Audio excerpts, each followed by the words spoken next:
Dios le bendiga, amados hermanos, en Cristo Jesús. Le habla su hermano Didascalo. Bueno, y en esta hora quiero dar una breve enseñanza de 2 Corintios 4:4.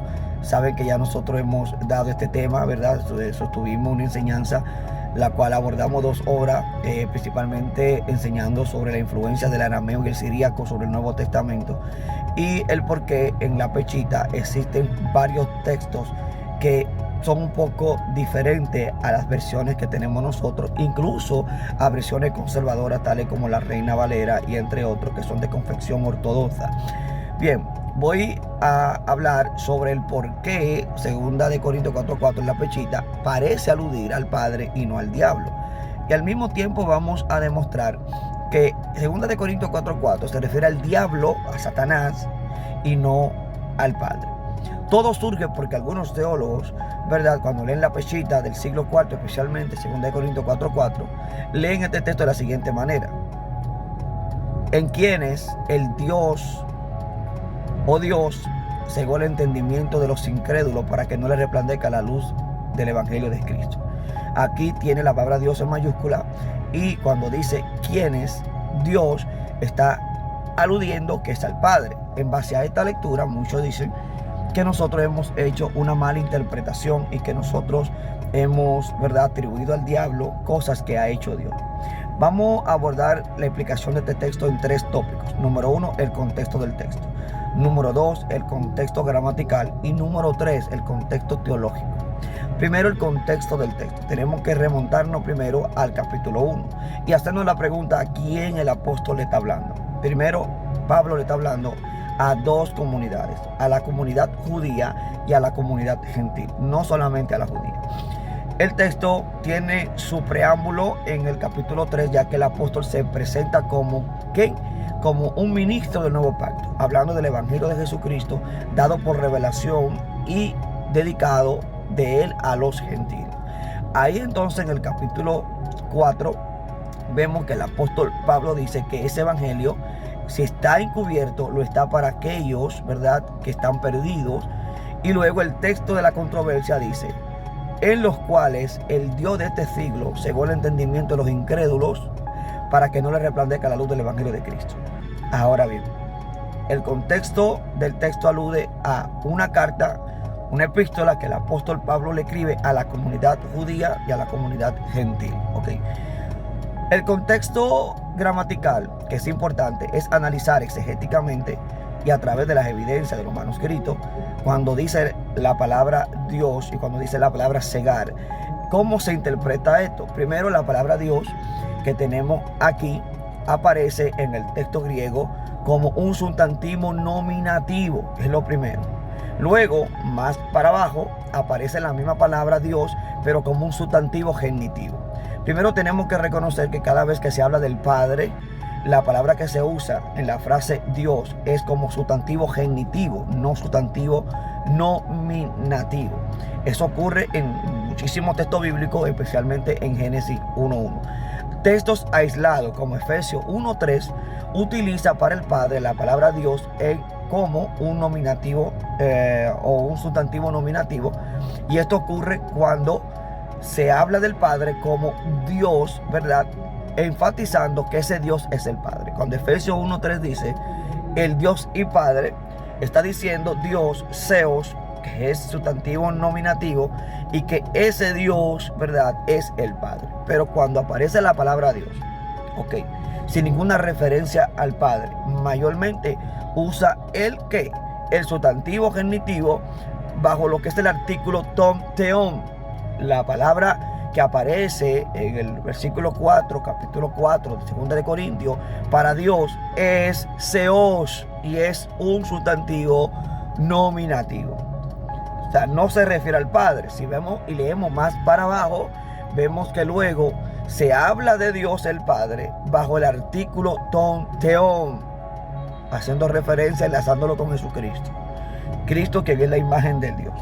Entonces, comenzando por la gramática, vemos que es imposible atribuírselo, la gramática griega, claro, al diablo, a Dios, al Padre, sino que vemos que es atribuido al diablo o es atribuido a una entidad que tenemos que reconocer que tiene que ser el diablo. De manera que por la gramática vemos que Dios en ese texto y su contexto es al diablo, no al Padre.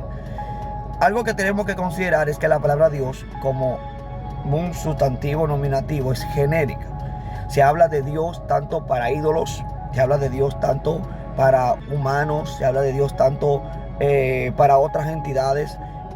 Incluso se habla de Dios para el mismo Elohim y el mismo Yahvé.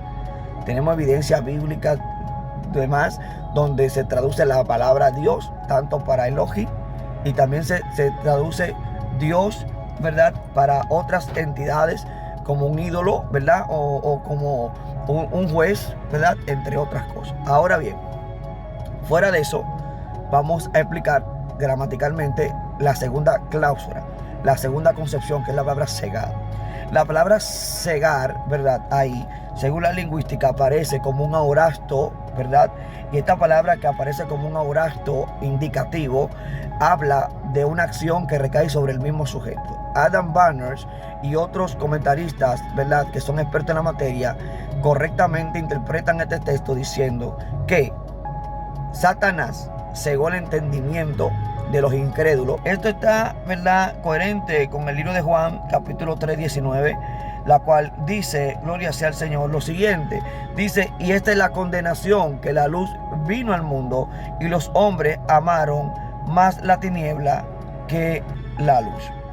Aquí es notable gramaticalmente, se puede decir que la palabra amaron, ¿verdad?, también es un aurasto indicativo.